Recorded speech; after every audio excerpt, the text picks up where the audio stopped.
আসসালামু আলাইকুম ভিউয়ার্স প্রথমে প্রপার্টি সেলার প্রাইভেট লিমিটেডের পক্ষ থেকে আপনাদেরকে জানাচ্ছি আন্তরিক শুভেচ্ছা ও অভিনন্দন। আমি মোহাম্মদ আমিনুল ইসলাম। ভিউয়ার্স বরাবরের মতো আজও আপনাদেরকে একটা জমি দেখাবো। জমিটার অবস্থান হচ্ছে গাজীপুর জেলা শ্রীপুর থানা কাউরাই ইউনিয়নে। আর এই যে একটা ব্রিজ দেখতে পাচ্ছেন, এই ব্রিজটা মাস 6 আগে কমপ্লিট হয়েছে এবং এই ব্রিজ থেকে নিয়ে একদম এই কাউরাই স্টেশন পর্যন্ত এই রাস্তাটা আগেই পিচ আছে। এমনিতে পিচ হবে আগের যে 10 ফিট আর 3 3 6 ফিট 16 ফিট। এখন এই রাস্তাটা 20 ফিট অলরেডি কাছাকাছি চলে আসছে। এটা ঢাকা ময়মনসিংহ মেইন রোড জয়নাবাজার থেকে পূর্ব দিকে যে কাউরার যে রুটটা ঢুকছে, এই রুটটা ঢুকে 2 কিলোমিটার আসলে ডান দিকে একটা জায়গা আছে আপনার লালপুকুর বলে। এই লালপুকুর থেকে ডান পাশ দিয়ে এই রাস্তাটা চলে আসছে। এটা এখন 20 ফিট একটা রুট হচ্ছে, অলরেডি কাজ অনেক হয়ে গেছে, হয়তো আগামী 1-2 মাসের মধ্যে কমপ্লিট হয়ে যাবে। আর এটাকে মাটি কাটা নদী বলে। আর এই নদীর পার নিয়ে এই জমিটা। আর এখানে জমির পরিমাণ হবে, একজনের আছে 6-6.5 বিঘা, আর এই পাশে আরো 2-3 জনের আছে। তারপরে যার 6.5 বিঘা ওনার ভাইরা একজন আছে, ওনার 4.5 বিঘা আছে। তো সবগুলো যদি আপনারা নেন সেক্ষেত্রে আপনার 14-15 বিঘা জমি দেওয়া যাবে, বা 12 থেকে 14 বিঘা।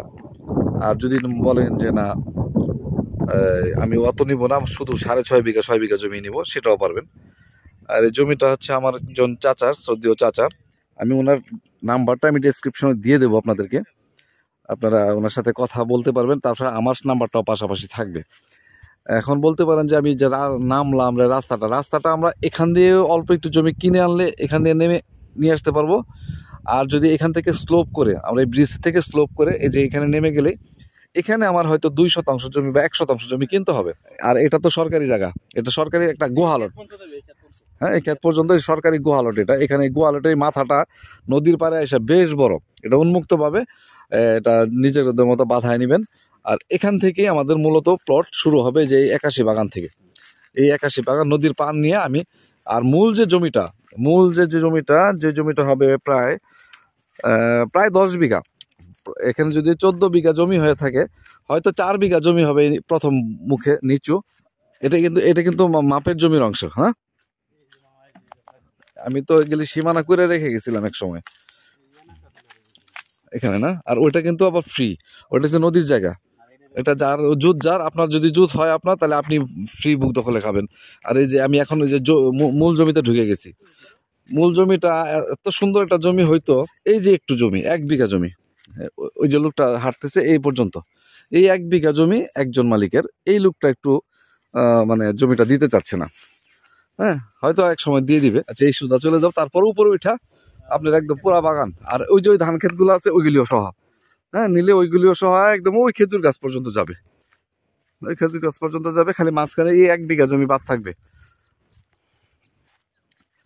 আর ভিডিওটা একটু লম্বা হয়ে যাবে, কারণ আমি মূল যে জমিটা ওই 10 বিঘা ওটার মধ্যে উঠতেছি। এখান থেকে শুরু না, এই যে এখান থেকে পুরাটা। আর এদিকে তো আমি এইভাবে ব্রিজ পর্যন্ত যাইতে পারতেছি। এখানে তাদের তো মনে হয়, আমাদের মনে হয় 3 বিঘার মতো হবে না সব মিলে। আচ্ছা, কাকার আছে 6-6.5 বিঘা, আর ওইখানে আছে 4.5 বিঘা। আচ্ছা, যাই হোক, যতটুকু খুশি নিতে পারেন জমিটা। আর আপনার মনে হইতেছে ওই জমি থেকে এটা বোধহয় 7-8 ফিট 10 ফিট নিচা, কিন্তু এটা নিচা হইলেও এটা তো দূরের কথা, এইগুলি তো বর্ষার কখনো পানি আসে না, এগুলি উঁচা করার কোনো প্রয়োজন নাই। আর চাইলে পুকুর করতে পারেন বা একটু ভরাট করতে পারেন, বা ওদিকের মাটিটা কেটে নামায় দিতে পারেন। আর বর্ষার পানি থেকে ওই জমিটা সবসময় 10 ফিট উঁচা থাকে। 88 বলেন 98 বলেন, কোনো বন্যাতে এখানে পানি ওঠে না। আর এরপরেও আমি আরো 10 ফিট উপরে চলে যেতেছি একটা রিসোর্ট করার জন্য, বাংলো বাড়ি করার জন্য। খুব সুন্দর একটা জায়গা, খুব অল্প দামের মধ্যে। ফাঁক দিয়ে একটা কথা বলে দিলাম, খুবই সীমিত একটা দাম হবে। আর এই যে দেখেন, আমি আস্তে আস্তে জমিতে উঠতেছি কত উপরে, একদম নদীর পার নিয়ে। এই যে নদী, ওই যে ব্রিজ, হ্যাঁ, অনেক উপরে।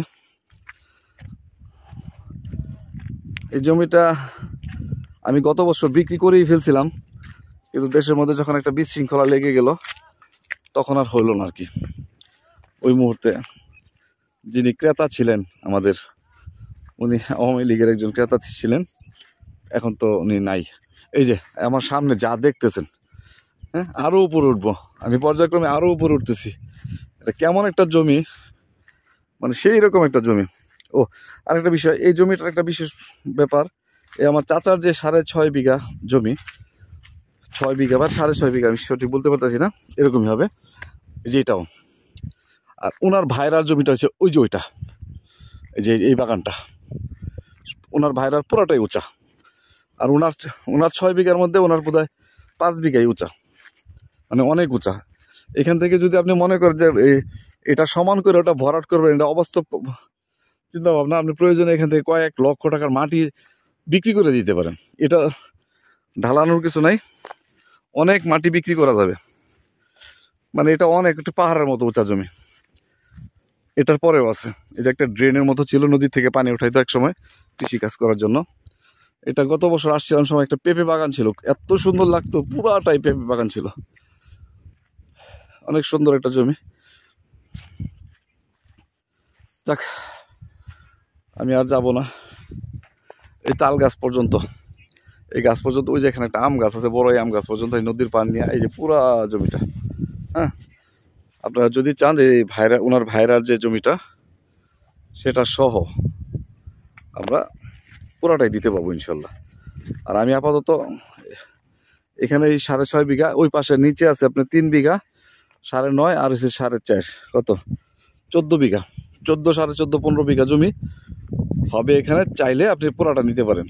এবং আরেকটা কথা বলি, ওই এটার পাশেই আবার ওদিকে ওই যে একটা রিসোর্ট আছে, ওইটা আমি বিক্রি করছিলাম, এটা একটা রিসোর্ট হয়ে গেছে, ওইটা বিশাল একটা মাঠ আছে, ওইখানে আরো আছে কত জানি ওইখানে 14 বিঘা, ওইটাও নিতে পারেন। ওটার দামটা যদিও ওরা 1 লাখ টাকা বেশি চাইতেছে, সেই জন্য আমি আলাদাভাবে এটার কথা বললাম। এটার সাথে কিন্তু ওটা লাগোয়া একসাথে, চাইলে আপনি 26 বিঘা জমি বা 28 বিঘা জমি এখানে করতে পারেন, যতটুকু চান নিতে পারেন। এই অবস্থায় এই জমিটার দাম আমি চাচ্ছি 16,50,000 টাকা বিঘা, অনলি 16,50,000 টাকা বিঘা।